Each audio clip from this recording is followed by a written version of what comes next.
მოგესალმებით, ტელეკომპანია ბორჯომის ეთერშია გადაცემა კვირის ქრონიკა. მე ნინო ჯიქურაშვილი ვარ, მიმდინარე კვირის განმავლობაში განვითარებულ მნიშვნელოვან მოვლენებს დღეს გადაცემაში შევაჯამებთ. 30 წლიანი პაუზის შემდეგ კურორტი მიტარბი სრულიად ახალ სიცოცხლეს იძენს. კურორტი ოფიციალურად დღეს საქართველოს პრემიერ-მინისტრმა გიორგი კვირიკაშვილმა მთავრობის წევრებთან ერთად გახსნა. სახელმწიფოსა და კერძო სექტორს შორის თანამშრომლობის ახალი საქართველოში უპრეცედენტო მოდელი.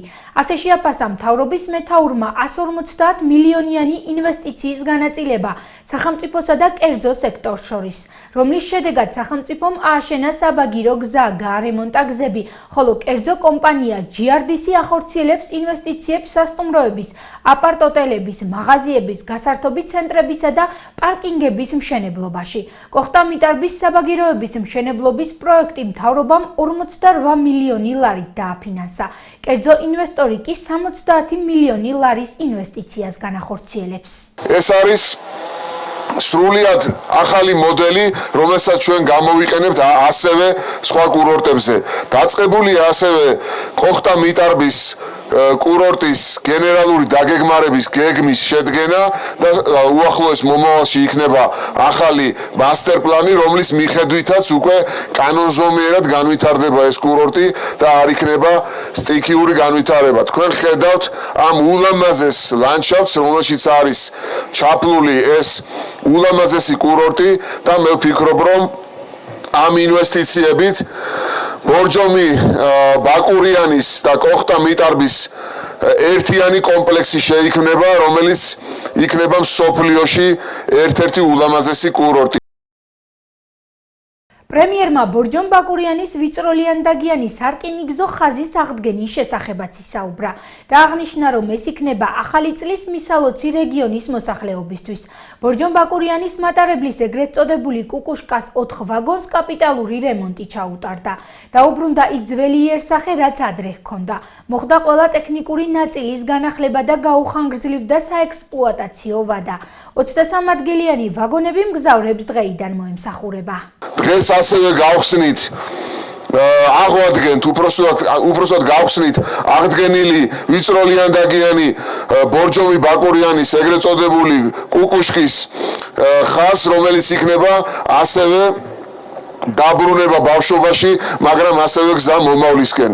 ეს იქნება ახალი წლის მისალოცი ჩვენგან და ეს ლიანდაგიც მოგეხსენებათ, რომ დიდი ხნის განმავლობაში არ ფუნქციონირებდა და ეს იქნება ასევე ძალიან მნიშვნელოვანი სატრანსპორტო დამაკავშირებელი ხაზი მთელ ამ მარშრუტზე არსებული სოფლებისათვის, მათი მოსახლეობისათვის. ამიტომ კიდევ ერთხელ გილოცავთ დღევანდელ დღეს. შინაგან საქმეთა სამინისტროს ბორჯომის რაიონული სამმართველოს თანამშრომელმა სიცოცხლე სავარაუდოდ თვითმკვლელობით დაასრულა. 35 წლამდე მამაკაცი პოლიციაში წლების განმავლობაში მუშაობდა. საქმე სისხლის სამართლის კოდექსის 115 მუხლით აღიძრა, რაც თვითმკვლელობამდე მიყვანას გულისხმობს. ნამდვილად ვერ გეტყვით რა მოხდა, იმიტომ რომ მეც შოკში ვარ ამ ამბისგან და ასე რომ მე კომენტარს პრინციპში ვერც გავაკეთებ. თუმცა მარტო იმას გეტყვით, რომ უკიდურესად მართლა მთელ სამეზობლოში ყველა ძალიან უყვარდა და ყველა ძალიან დიდ პატივს სცემდა. ბორჯომში სილამაზის ხიდიდან მოქალაქე მდინარე მტკვარში გადახტა.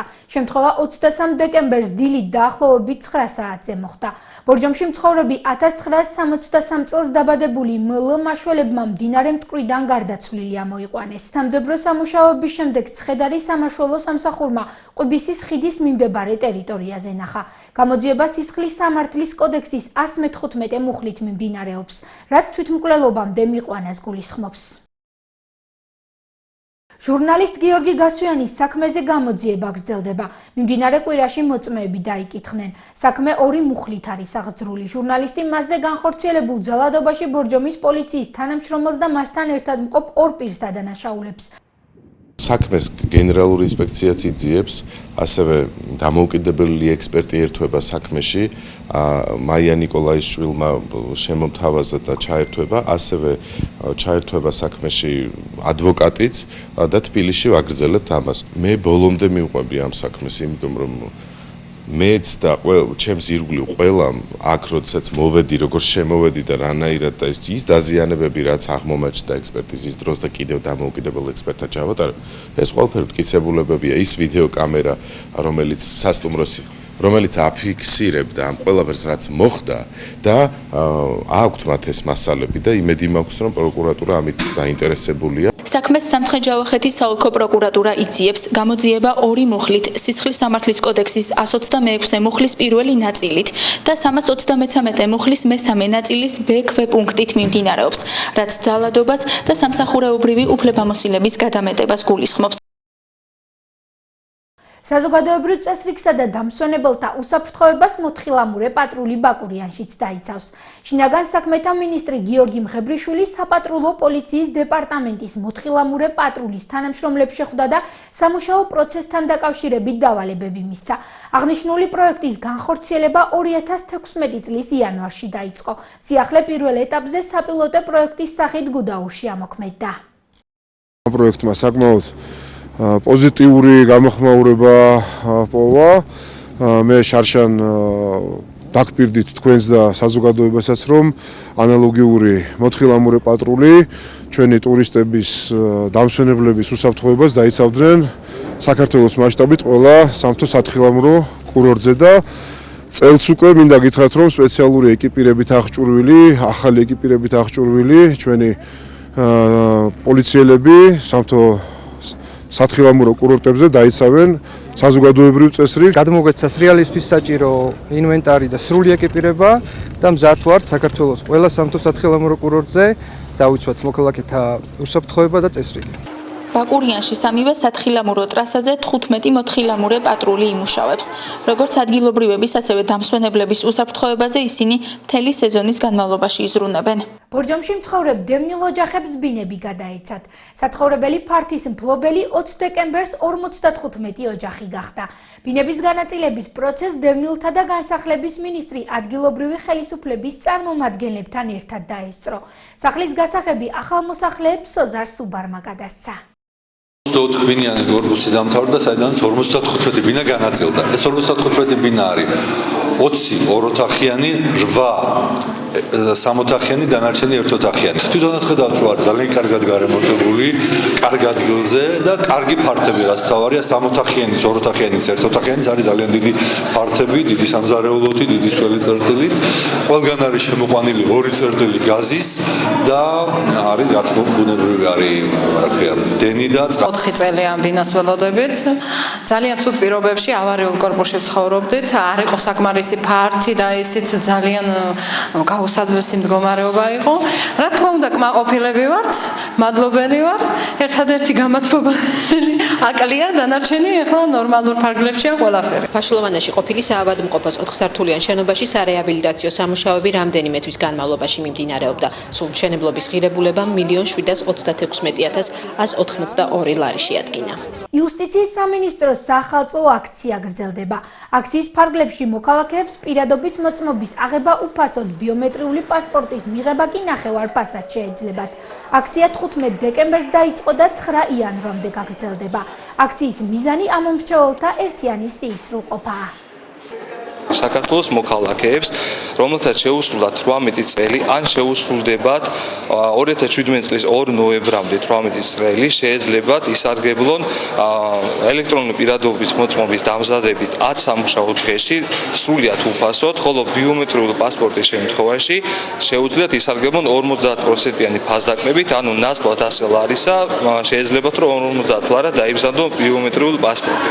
აღნიშნული აქციის პირობებით მოქალაქეებს ჯერადად შეუძლიათ როგორც ელექტრონული პირადობის მოწმობაზე, ასევე ბიომეტრიულ პასპორტზე განაცხადის ჩაბარება კვირის სამუშაო დღეებში ორშაბათიდან პარასკევის ჩათვლით დილის 9 საათიდან 18 საათამდე. გარდა ამისა, შაბათ-კვირას დამატებით მათ მოემსახურებათ თბილისის, ბათუმის და ქუთაისის იუსტიციის სახლები. ახალუბანში ახლად რეაბილიტირებული საბავშვო ბაღი გაიხსნა. სკოლამდელი აღზრდის დაწესებულება ყველა საჭირო ინვენტარით და ტექნიკით აღიჭურვა. ბაღში ამჟამად 65 აღსაზრდელია. იგეგმება ბაგის ჯგუფის დამატებაც. ადგილობრივი ხელისუფლება ბორჯომის მუნიციპალიტეტში მომავალ წელს კიდევ 3 საბავშვო ბაღის რეაბილიტაციას გეგმავს. აბსოლუტურად ყველანაირი აი სტანდარტების შესაბამისად არის ყველაფერი გაკეთებული, ყველაფერი ახალია შემოტანილი, ინვენტარიდან დაწყებული, ტექნიკი დამთავრებული, თქვენ ხედავთ აგერ ტელევიზორი, ვიდეო აპარატურა, ყველაფერი რაც კი შესაძლებელია და ჭირდება ბავშვს იმისათვის, რომ განვითარდეს გონებრივად, ფიზიკურად, მოტორულად, ყველანაირი პირობა ექნებათ ბაღებს აბსოლუტურად. შემდგომში იგებება წაღვერის ტაძრისის, ასევე პირველი ბაღის რეაბილიტაცია და ჩვენ გვეგმავთ პროექტირება მიმდინარეობს ახლა, რომ დვირში სულად ახალი ბაღი აშენდეს, ახალი შენობა, იმიტომ რომ ახლა ეტაპზე დვირში არ ფუნქციონირებს საბავშვო ბაღი და დიდი მოთხოვნილებაა. ბორჯომის მუნიციპალიტეტში სულ 10 საბავშვო ბაღია. ამ დროისთვის სკოლამდელი აღზრდის 6 დაწესებულება რეაბილიტირებულია. ივანე ჯავახიშვილის სახელობის კერძო ზოგადსაგანმანათლებლო სკოლის მიერ მცირე საგრანტო კონკურსში გამარჯვებული პროექტის ჩვენ ვიცავთ კანონს ფარგლებში ბორჯომში აქცია მოეწყო. სკოლის მოსწავლეებმა საზოგადოებრივი თავშეყრის ადგილებში საინფორმაციო ფლაიერები და სტიკერები დაარიგეს, სადაც საუბარი იყო იმ სანქციებზე, რასაც ნარჩენების მართვის კოდექსი გარემოს დაბინძურებაზე ითვალისწინებს.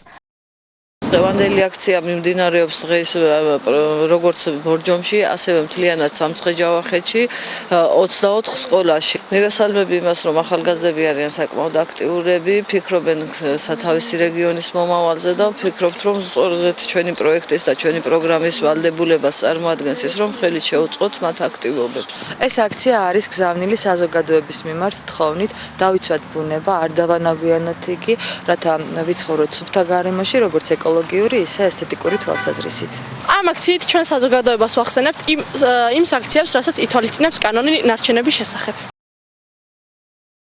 ასეთი იყო მიმდინარე კვირის აქტუალური მოვლენები. შეგახსენებთ, რომ გადაცემის ნახვა შეგიძლიათ ტელეკომპანია ბორჯომის ვებგვერდსა და Facebook-ის გვერდზე. მე მომავალ კვირამდე გემშვიდობებით. გმადლობთ ყურადღებისთვის, ნახვამდის.